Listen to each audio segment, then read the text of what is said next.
जय गुरु जी। शुक्राना गुरु जी। सभी संगत को भी जय गुरु जी। संगत जी, ये गुरु जी की प्यारी से सत्संग की वीडियो को लाइक करिए, शेयर करिए और इस चैनल को सब्सक्राइब भी करिए। बेल आइकन जरूर दबा दीजिए ताकि न्यू वीडियोस का, न्यू सत्संग का नोटिफिकेशन आपको ऑन टाइम मिलता रहे। तो जय गुरु जी। संगत जी, आप सभी को जय गुरु जी और गुरु जी के चरणों में कोटि कोटि प्रणाम। संगत जी, गुरु जी जब से हमारी जिंदगी में आए हैं, न जाने कितने मिरेकल होते रहते हैं।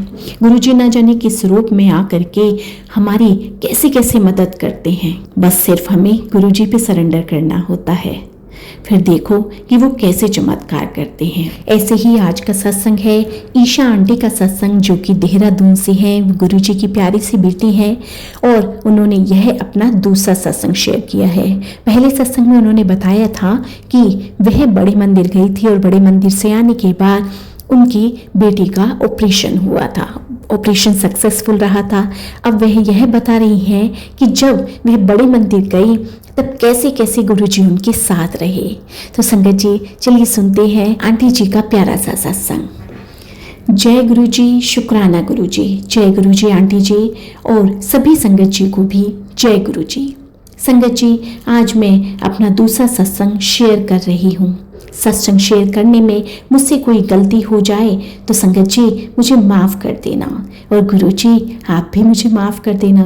संगत जी, मैंने पहले सत्संग में बताया था कि गुरु जी ने मेरे पूरे परिवार को बड़े मंदिर बुलाया था, लेकिन संगत जी हमें मंदिर के बारे में कोई भी जानकारी नहीं थी।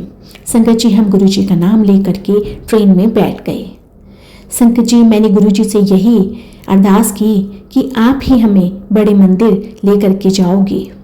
संगत जी, जब हम ट्रेन में बैठे तब एक लड़का भी ट्रेन में चढ़ा और उसने हमसे कहा कि मैं क्या इसी सीट पर आपके साथ बैठ जाऊं। तो मेरे हस्बैंड अंकल ने कहा बैठ जाओ और वह बैठ गया। तभी उस लड़के को देख करके मुझे लगा कि जैसे वे गुरुजी ही हों। संगत जी, उसकी मुस्कान बिल्कुल गुरुजी की तरह लग रही थी, उसकी आंखें भी गुरुजी की ही तरह थी। मैंने अपने बच्चों को भी बोला कि ये गुरुजी ही हैं और हमें खुद ही लेने के लिए आए हैं। बच्चों ने भी जब ध्यान से देखा तो उन्हें भी वे गुरुजी ही लगे। संगत जी, जिस ट्रेन में हम जा रहे थे हरिद्वार से, उसमें बहुत अधिक भीड़ चढ़ी और यह ट्रेन का रिजर्वेशन हमारे पास नहीं था, क्योंकि हमने जब पहले ट्रेन की रिजर्वेशन कराई थी उस समय किसी कारणवश हम बड़े मंदिर नहीं जा पाए थे। तो इसलिए इस बार गुरु जी का नाम लेकर के बिना रिजर्वेशन कराए ही हम ट्रेन में बैठ गए। ट्रेन में बहुत अधिक भीड़ होने के कारण बच्चे बहुत अधिक परेशान हो रहे थे। तब उस लड़के ने मेरी बेटे को अपनी गोदी में बैठा लिया और वह मेरी बेटी से बहुत बातें करने लगा और उस लड़के की मुस्कान इतनी प्यारी थी कि बिल्कुल लग रहा था कि जैसे गुरुजी ही हों। और जो मेरी बेटी थी वह खिड़की के पास बैठी हुई थी, पर भीड़ के कारण वह बहुत परेशान थी। तब उसने अपने पापा को कहा कि पापा, वापस जाते समय ट्रेन की रिजर्वेशन जरूर करा लीजिएगा, नहीं तो ऐसे ही परेशानी होगी। पर संगत जी, गुरुजी ने अगर हमें बिना रिजर्वेशन के बड़े मंदिर बुलाया तो उसमें भी कोई ना कोई बात अवश्य होगी। गुरुजी ना जाने हमारे कौन से कष्ट कटवाना चाहते थे। संगत जी, जब उस लड़के ने यह सुना कि हमने ट्रेन की रिजर्वेशन वापसी की नहीं करवा रखी है तो उसने तुरंत अपना फ़ोन निकाला और मेरे हस्बैंड को उन्होंने कहा कि आप अपनी वापसी की टिकट करवा लीजिए, बताइए कब और कहाँ से करवानी है। तब मेरे हस्बैंड ने कहा ऐसे कैसे होगा, हमें तो कल ही वापस जाना है। तब उस लड़के ने कहा कि तत्काल में हो जाएंगी और उस लड़के ने हमारी वापसी की टिकट करवा दी। जय गुरु जी। ऐसे ही गुरु जी हर पल मदद करते हैं।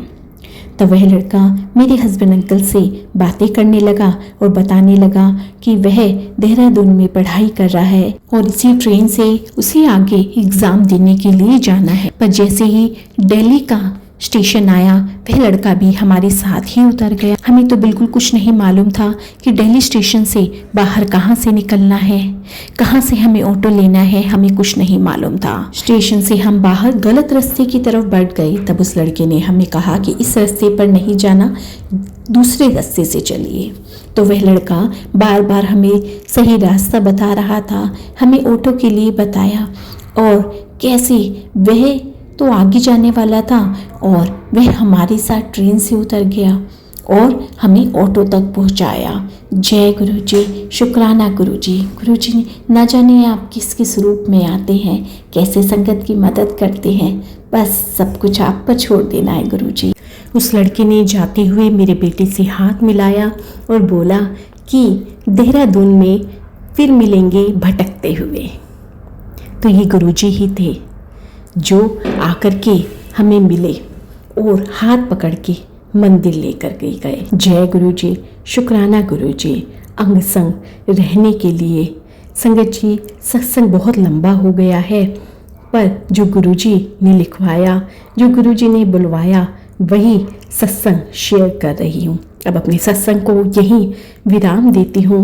जय गुरुजी, शुक्राना गुरुजी। संगत जी, गुरुजी अगर मुझसे कोई सत्संग में गलती हो गई है तो मुझे माफ़ करना। आंटी, आपने मेरा पहला सत्संग शेयर किया, उसके लिए भी बहुत बहुत शुक्राना। जय गुरुजी, शुक्राना गुरुजी। ओम नमः शिवाय। शिवजी सदा सहाय। ओम नमः शिवाय। गुरुजी सदा सहाय।